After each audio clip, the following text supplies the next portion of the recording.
Agar 100 ta bo'lsa, kamida 100 million daromad bor deganman. Orqamizda hozir 100 million turibdi. Bu kurkani men vodiyliklardan eshitib, vodiyliklarning nimasi bilan o'rganganman.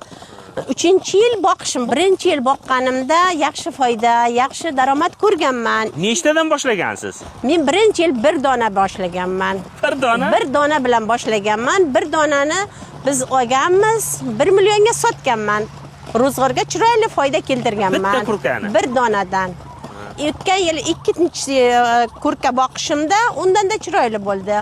Bu yil 3-yil ko'proq boshladim, 100 dan oshiqroq boshlab yubordik. 40 kunlikda vodiydan chaqirtiramiz, 7 marta emlangan bo'ladi. Vodiydan keladi jo'jasi. Jo'jasi 40 kunlik vaqti vodiydan keladi. Unda aralashma donlar degan mahsuloti bor. Shundan 1 oy beramiz. Ikkinchisini berganimizda bo'yini o'stiruvchi u donning ikkinchi turi bor. Uchinchisini bersangiz 3-oy bo'ladi. Shunda u semirtiruvchi.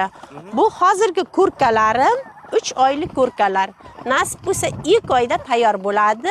25 kilogacha oldi go'sht mahsuloti bilan ta'minlanadi. Shu jo'jani nech pulga olasiz? 120 mingdan olganmiz. Sarhisob bo'yicha bitta kurkamiz taxminan 300 ming atrofida aylanadi. Choyxonalarga topshirmoqchi bo'lsangiz 80 ming bo'ladi. 80 ming. Bu degani 1 million 600 ming bo'lib ketadimi? Shunday.